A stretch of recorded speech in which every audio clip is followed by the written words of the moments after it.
Other houses chose dragons, krakens, and lions for their sigils. We Tullys took the trout, that most terrifying of fish, especially when it leaps out of the water. I suppose you don't have many options when you live in the Riverlands. Could have been worse. We could have been minnows or wheat. After all, we make a lot of it. Though a land doesn't get as fertile as ours just by water. The old river kings, storm kings, and the kings of the rock spilled blood here for thousands of years, squabbling like children over a new toy, until the Ironborn came and spanked them with their axes. Under Harren the Black, their kingdom stretched all the way to the God's Eye, where they built the largest castle Westeros had ever seen. Maesters teach that Harren was a fool, but he had some sense. If you're going to enslave and torture an entire people, you best have thick walls to hide behind. But the very day the last stone was laid in Harrenhal, Aegon Targaryen landed in Westeros. As soon as he saw Aegon's host on the horizon, my ancestor Edmund led the mass desertion of Riverlords to Aegon's side. I doubt Harren even noticed. The problem with huge castles is they blind you to what's outside, both by their size and the arrogance they inspire. Not that the Ironborn ever lacked for that. They take pride in their ignorance of every trapping of civilization, though any baker could have told them that fire turns stone walls into an oven. And so Harren the Black finally lived up to his name, and the Riverlord swept the Ironborn back to the sea.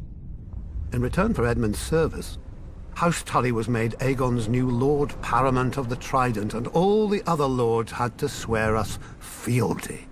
But old habits die hard. The Riverlands are, and always have been, the middle child of Westeros, caught up in every fart from one lord at another. My ancestors knew that for the Tullys to survive, alliances must be made. Our trout has swum up so many rivers over the centuries and leapt onto so many plates that it's a wonder half the realm's sigils don't have fins by now. Thus, every Tully child is taught family, duty, honor. The Tully words, and pains in the Tully arse. When I returned from the War of the Ninepenny Kings, people called me Sir Brynden. But my older brother Hoster called me Engaged. A great match with a very rich house, to be sure, but I had just fought and killed a great deal of men and had no desire to be told when and whom to marry. I broke ties with him, earning the name Blackfish along with my personal sigil, a much more intimidating black trout.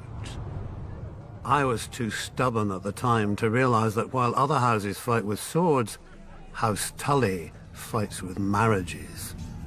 Then my niece Catelyn's betrothal to Brandon Stark drew us into the war against the Mad King, while my other niece Lysa's betrothal to Jon Arryn cemented the rebellion.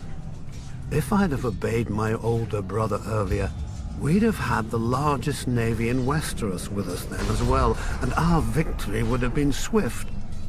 Of course, I never mentioned this fact to my brother. He'd have taken it as an apology. My brother is dead now, and my nephew Edmure rules in Riverrun, God's help us. A trout that can't tell the worm from the hook.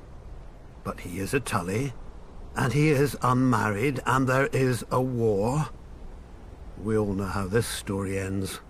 Maybe she'll be beautiful. Maybe she'll be rich. As long as she brings swords and men to House Tully, she could look like the fish we hang all over Riverrun. He'll honor his duty to family and swallow it. One blackfish per family can be overlooked. Two, and we'd have to change all those pretty banners.